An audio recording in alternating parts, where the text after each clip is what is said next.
In this video, we're going to learn how to go from this to this. A picture taken of a work of art, balancing all the colors from the correct exposure, white balance, then correcting the hue and saturation of red, yellow, green, cyan, blue, and magenta. Not only having each color pointing at the right place, but also having the correct saturation. And finally, the skin tone.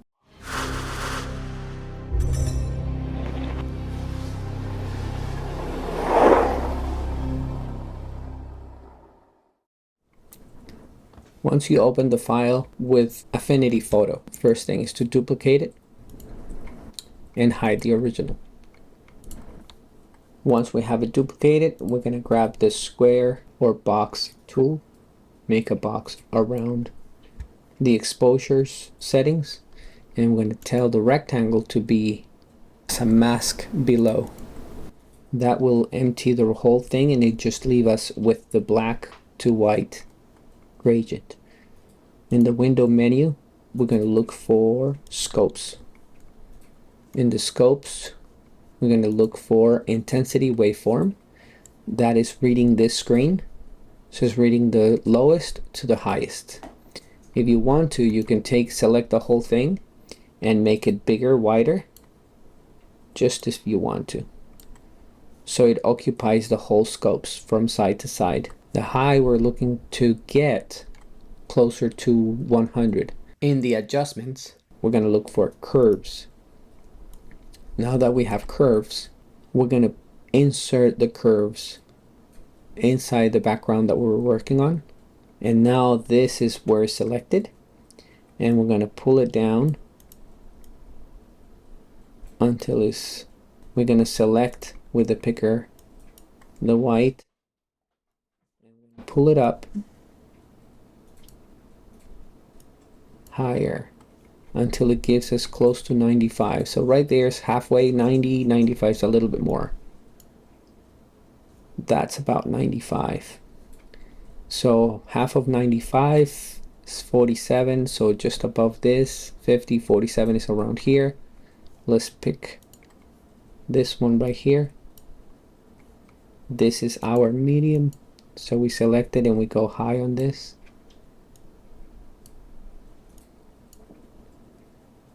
That's too much. That's about 50%, so 47 is just below.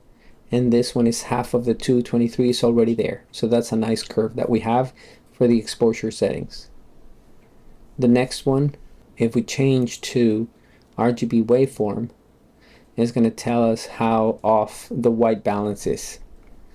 So if we go in the middle and we start with red, RGB, red first, we now know that here in the middle is this spike right here. That's our red. So select the red in that spike, and in the middle is pretty much in the middle, and it should be according to this. And we go to intensity, it's pretty much dead on, so it shouldn't move. Look at the difference. Is the red there where it's supposed to be? Yes, but it's a little bit too high, right? Higher than green. So let's lower it just a tiny bit. Now it matches green. The one that is off is blue. So let's go to blue. Same location. Is too high. Let's lower blue. A little bit more. A little bit more. Now blue is pretty much on top of all of them. Just a little bit more. That's it. Now this one is still high. We can lower here. See this spike? Right here, we can lower it a little bit more. And it looks like everything is matching except this one. Magenta is red and blue together, and green is too low. So let's try to move the only single one, the green, right here, without moving the other two. So let's put a point here, put a point here, so it doesn't move. And we're only increasing this one right here. Now they're all kind of matching. Not perfect, but they're on top of each other. That's enough. So that's our white balance. And if we take the mask, let's name that rectangle mask. If we take the mask off, now it's perfectly white balanced. Now let's do, because we zoomed in is what we're looking at. Now let's go back to our mask, the mouse here, and let's move the mask up. And now we have our RGB waveform indicating where the blue and green compared to the red is. What we're going to do now is add an HSL, hue saturation levels. And we're going to put it inside what we're working on. After going up is after the curves adjustments, is reading that already. And now that we have it, this is red. Picker, red. And now we need to adjust the red here. Oh, there you go. Now it's red adjusted. Yellow, picker, yellow. And it's almost together. We could leave it like that, but just for the sake of the exercise, they're almost together. 3.1, let's put -2. Oof, too much. -2. There you go, -2. Then the next one is green. We select the picker, select the green. Now we're doing these two, red and blue should be together. Let's move one way. That's very close. It needs to be maybe -9. Let's see if it goes higher. Right there, -11, that's good. The next one is cyan. We have blue and green on the highest spot. Let's do the picker. This is my color, and that needs to be together, blue and green. Let's move it one way or the other. Oh, too far. Let's go the other way. Oh, too much. 9.9. Let's do 9. Let's do 8. Look at that, almost on top of each other. Perfect.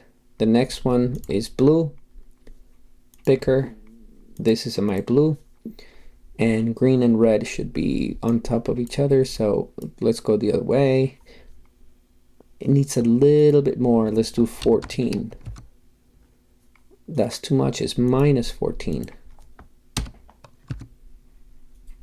Right on top of each other right here. Blue is by itself. The last one is magenta, picker, magenta, and now the blue and red needs to be together.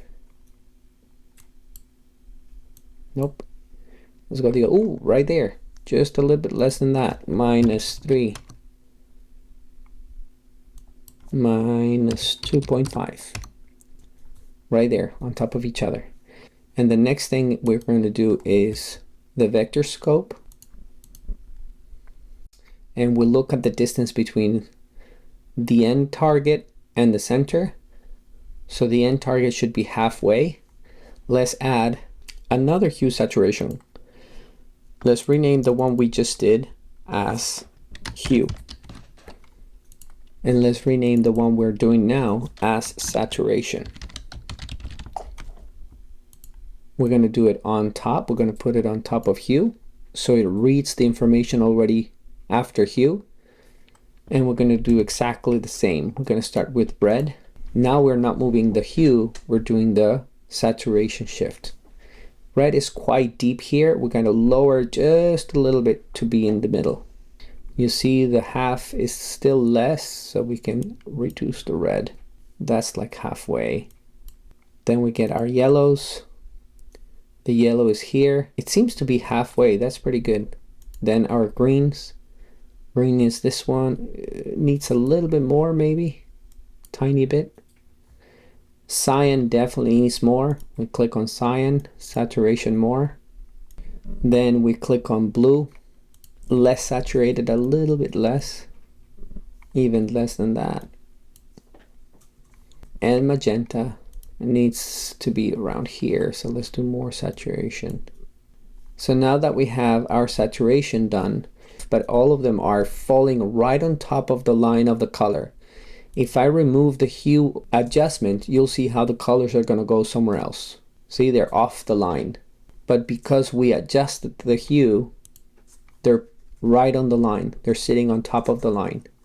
And the saturation before, they're all over the place. Now they're all even. The last one is skin tone. Let's add one more hue, and we're going to call this one skin tone. We're going to put it inside after all of them, just the skin tone by itself. And the skin tone seems to be like a yellowish red, so somewhere in between. Let's type a yellow right here. But in order to pick the skin tone, so it's not doing the yellow, we're going to say like picker and click on the skin tone right here. Now the skin tone is selected. We can adjust this little line. All we're going to do is move a little bit one way. It's too much to one way. We're going to go towards the other side.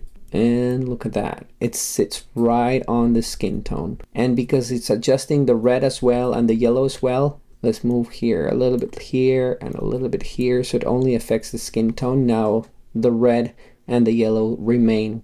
And we're done. Now all these adjustments, copy them and select the bottom one and paste. That background is the working copy is off.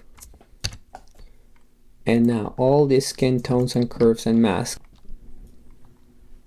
So if we select all of them, not this one, not the mask, this one, before and after,